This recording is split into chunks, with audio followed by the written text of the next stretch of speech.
We're at Melrose Abbey in the town of Melrose.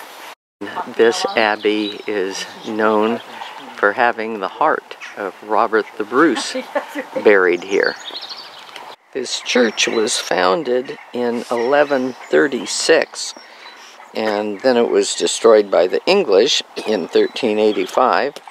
All that remains of that church is this wall. The nave here was built around 1400 and dedicated to the Virgin Mary. This was a Cistercian order monastery, and they were founded near Dijon, founded at Cluny, and they followed the rule of Benedict, meaning Benedictine, but the Cistercian order is a variation. Well, here's inside the church today. This is inside the nave, and as you can see, it's open air.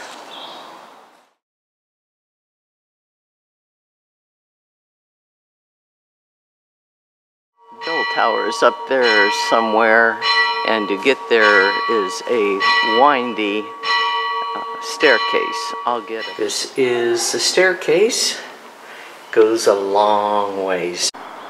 A very steep spiral staircase got us up here almost to the tip top of this church. And there's a little bell up here. Bit of a roof left over there. And the cemetery. There's cemetery over here on this side too. I suppose those were stables. And the bell is ringing in the bell tower. A lot more dongs than the time. This is where the high altar was.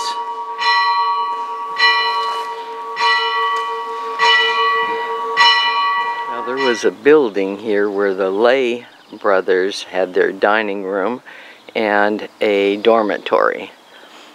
Lay brothers were not ordained, they just worked here. Here's a sketch of what it looked like at one time. This is the latrine pit.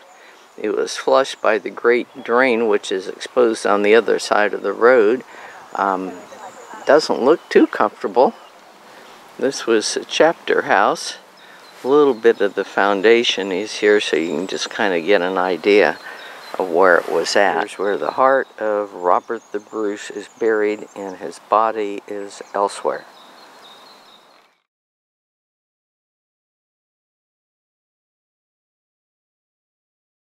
This was the dining hall for the monks up until the early 13th century when they built a new one.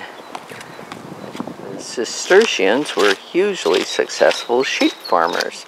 Concentrating on the uncultivated hills around Melrose, they bought great tracts of land where they applied new methods of animal husbandry. Wool was marketed throughout the great trading ports of northern Europe, and this became one of the wealthiest abbeys in Scotland. Here's a good shot of the remains of the abbey from in front of the museum. Here's James IV giving some money to a stonemason up here. James IV lived from 1488 to 1513. James I was in captivity in England for a long time, and while he was there, he married Joan Beaufort, granddaughter of John of Gaunt.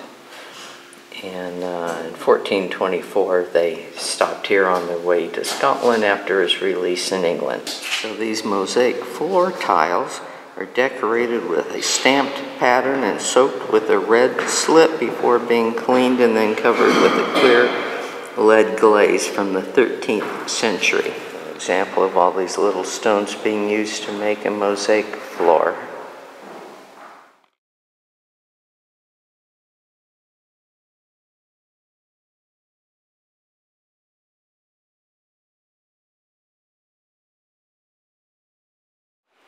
Here's the inner workings of a clock erected in 1762 on the gable of the transept of the Abbey Kirk or church. Sir Walter Scott wrote about Melrose and Melrose Abbey frequently and built a very expensive, luxurious home nearby that he named Abbotsford because it's where the abbots from the abbey forded the river. Robert the Bruce died in 1329. His corpse went to Dunfermline Abbey and a massive funeral was held, but his heart had been removed and embalmed separately. Robert had requested that his heart be taken to the Holy Land and presented before God at Jerusalem's Church of the Holy Sepulchre, before being buried at Melrose Abbey. The heart was given to Sir James Douglas in a metal urn to be worn around his neck. However, Douglas and a group of knights, while headed to the Holy Land through Spain, were called to fight against the Moors who were attempting to conquer Spain.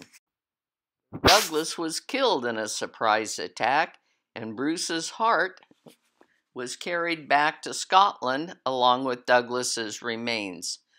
The heart was buried along with Sir Douglas near Melrose Abbey.